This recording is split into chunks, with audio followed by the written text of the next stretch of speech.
نوکری نہیں مل رہی نوکری مل جائے گی، قرض نہیں اتر رہا قرض اتر جائے گا، شادی نہیں ہو رہی تو شادی ہو جائے گی، اس کی برکت سے وہ جھگڑے اور مسائل ختم ہو جائیں گے، کوئی پریشانیاں ہیں تو پریشانی دوسری کرنا چاہے تو دوسری کے لیے 100 مرتبہ اگر پڑے گا تو قرض اتر جائے گا اس کا۔ ہر مشکل کے حل علامہ صاحب استغفار کے بہت سارے فضائل ہیں پڑھنے کی اور برکتیں جی اور جو برکتیں ہے بھی ہیں، اس اس میں کا وظیفہ بھی ہے اس کا وظیفہ اور اس کی بہت سارے برکتیں ہیں، انشاءاللہ بیان عرض کرتے ہیں۔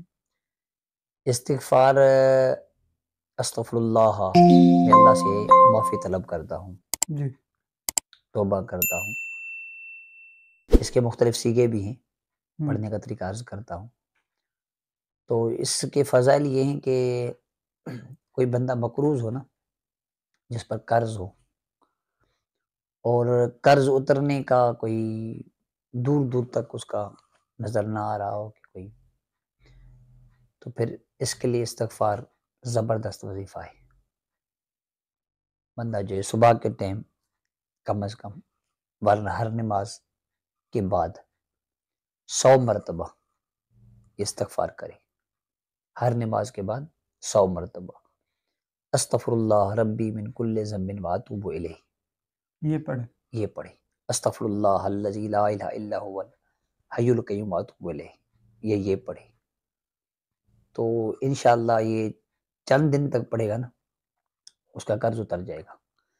اچھا اس کے اور بھی سیکھیں، اللہم انت ربی لا الہ الا انت خلقتنی وانا عبدک وانا علی عہدک ووعدک ما استطعت اعوذ بک من شر ما صنعت وابوء لک بنعمتک علی وابوء بذنبی فاغفر لی فانہ لا یغفر الذنوب الا انت۔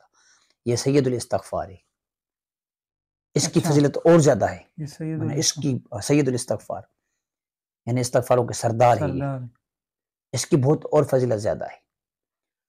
یعنی ہر نماز کے بعد کوئی بھی آپ لے لیں استغفار، اس کو 100 مرتبہ پڑھیں۔ یہ کتنا پڑھے پھر؟ 100 مرتبہ کم از کم، ہر نماز کے بعد 100 سید مرتبہ۔ الاستغفار ہاں کم از کم 3 مرتبہ ہے اس کا، سید الاستغفار کا 3 مرتبہ ہے، 3 مرتبہ صبح کو، 3 مرتبہ شام کو، کم از کم یہ اس کا ہے، فجر میں اور عشاء میں۔ ہاں یہ صحیح ہے، فجر کے بعد عشاء کے بعد۔ اچھا، اور یہ سید جب اس کا صبح شام کا اتنا فضیلت اور فائدہ ہے تو جو بندہ اس کو صرف 3 مرتبہ ہر نماز کے بعد پڑھا کرے، سید الاستغفار کو یہ مل جاتی ہے، آپ اس پر سرچ کریں گے تو مل جائے گی۔ ہاں تو یہ سید الاستغفار جو ہے صبح شام 3 مرتبہ اس کا فائدہ ہے، اور اگر کوئی بندہ چاہے تو ہر نماز کے بعد 3 مرتبہ اس کو پڑھے، تو 3 مرتبہ آپ ہر نماز کے بعد اس کو کنٹینیو پڑھیں۔ اب اس میں صرف قرض نہیں ہے سید الاستغفار کے اندر، اس استغفار کے اندر میں نے قرض بتایا کہ 100 مرتبہ اگر پڑھے گا تو قرض اتر جائے گا اس کا۔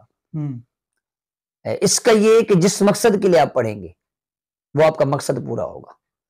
ویسے استغفار کے لیے فضائل آئے ہیں، اس میں یہ بھی لکھا ہوا ہے کہ یہ ہر مشکل کے حل کے لیے استغفار ہے۔ نوکری نہیں مل رہی تو استغفار کی کثرت کریں، نوکری مل جائے گی۔ کثرت سے مراد کیا ہے؟ زیادہ سے زیادہ اس کو پڑھیں، مطلب پڑھتا رہے بھائی کم از کم 313 مرتبہ پورے دن میں پڑھیں آپ، یہ کثرت میں شمار ہوتا ہے، پورے دن میں کم از کم 313 مرتبہ آپ پڑھیں گے تو کثرت میں شمار ہوگا، یہ بھی کثرت ہے۔ اور وقتاً فوقتاً پڑھتے رہیں، یہ بھی کثرت میں شمار ہے، جب موقع ملے پڑھیں، جب موقع ملے پڑھیں، یہ بھی کثرت میں شمار ہے۔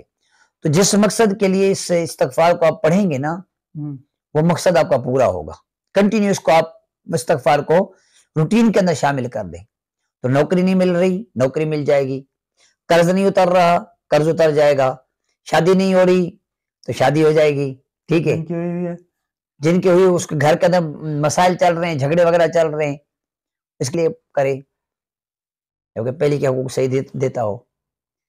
تو پھر تو یہ میں عرض کر رہا تھا کہ ہر مسئلے کے حل کے لیے استغفار ہے، ہر مسئلے کے حل کے لیے استغفار ہے، جس مقصد کے لیے آپ پڑھیں گے تو آپ کو اس کا حل انشاءاللہ نظر آئے گا باقاعدہ۔